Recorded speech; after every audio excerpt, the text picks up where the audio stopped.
পঞ্চায়েত সীমা নির্ধারণের খসড়ায় বিভিন্ন ত্রুটি তুলে ধরে আজ হাইলাকান্দি জেলায় রাইজর দলে গণসত্যাগ্রহের মাধ্যমে বিক্ষোভ প্রদর্শন করে বিশাল এক মিছিল বের করে রাইজর দলের কর্মী ও সমর্থকরা জেলা পরিষদ কার্যালয় ঘেরাও করে প্রতিবাদ জানান।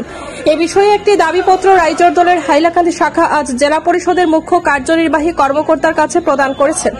মূলত আলগাপুর কাটলিছড়া বিধানসভা সমষ্টির অধীনস্থ গ্রাম পঞ্চায়েতগুলোকে ডিলিমিটেশনের খসড়ায় দুটি উন্নয়ন খণ্ডে বিভক্ত করার বিরুদ্ধে এই বিক্ষোভের আয়োজন করা হয়।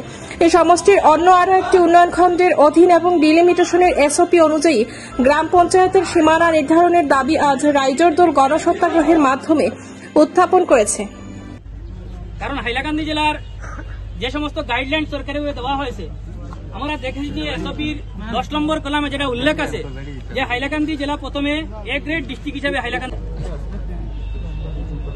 আমরা পাবলিক আমরা যেহেতু আমরা সুদানের দায়িত্বে থাকা এডিসি স্যার, এক মিনিট স্যার আপনার কাছ থেকে আমরা যেটা हियरिंग चल रहा है, हियरिंग में ऐसा कुछ हम अभी ऐसा हम हियरिंग अभी कुछ नहीं बोल। আজকে আমরা নিশ্চয় সন্দেহ আছে আমাদের, কারণ আমরা দেখেছি যে ডিলিমিটেশনের খসড়া প্রকাশ পাওয়ার আগে বিজিবির অফিস থেকে একটা খসড়া প্রকাশ পেয়েছিল, বিভিন্ন হোয়াটসঅ্যাপে আমাদের হাতেও আছে।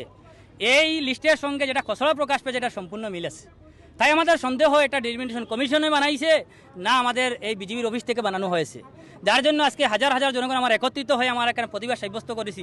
আমাদের ডিমান্ড হলো যে বলদাবলদি নন্দগ্রাম জিবি, এই জিবিতে প্রায় 60টা রেভিনিউ ভিলেজ আছে।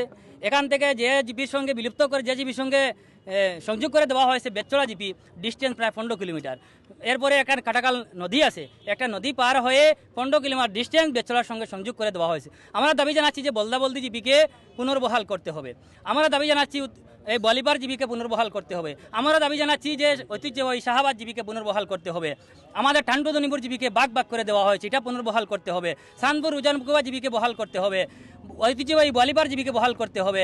এই নিশ্চিন্তপুর জীবিকে বহাল করতে হবে। এই সমস্ত ডিমান্ড নিয়ে আমরা এসেছি। আমরা দেখিয়ে দিয়েছি যে কোয়া গ্রান্টের একটা রেভিনিউ ভিলেজ দিয়ে একটা জিবি বানানো হয়েছে। এখানে পপুলেশন মাত্র 4905 পপুলেশন, কিন্তু আলগাপুর কাটলিছড়া সমষ্টি যে সমস্ত জিবি বানানো হয়েছে 10,000, 12,000, 15,000 পপুলেশন দিকে এক একটা জিবি।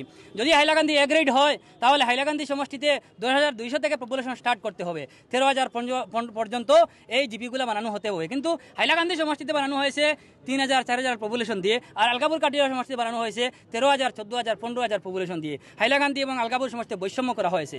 আমরা দাবি জানাচ্ছি যে আলগাপুর কাটলিছড়া সমষ্টি 3টা ব্লক থাকতে হবে, হাইলাকান্দিতে 2টা ব্লক। কারণ হাইলাকান্দির 2টা টাউন আছে, হাইলাকান্দি টাউন, লাল্লা টাউন। এরপর কেন এখানে 2টা ব্লক থাকবে? 3টা ব্লক থাকবে। আমরা দাবি জানাচ্ছি আলগাপুরে 3টা ব্লক দিতে হবে, আর হাইলাকান্দিতে 2টা ব্লক দেওয়া হোক, আমাদের কোনো আপত্তি নাই। এসওপি অনুযায়ী এসওপিকে লঙ্ঘন করে এরা ডিলিমিটেশনের খসড়া প্রকাশ পেয়েছে। উনি আশ্বাস দিয়েছেন রেকটিফাই করা হবে। যদি আগামী 27 তারিখের ভিতরে রেকটিফাই করে যদি পূর্ণাঙ্গ খসড়া প্রকাশ করা না হয় তাহলে 27 তারিখ সমস্ত হাইলাকান্দি জেলা বন্ধ ঘোষণা করা হবে। ধারাবাহিক আন্দোলন চলবে এবং প্রয়োজনে এই এসওপি লঙ্ঘন করে, গাইডলাইন লঙ্ঘন করে যে ডিলিমিটেশন করা হয়েছে এর বিরুদ্ধে আদালতে দ্বারস্থ হন।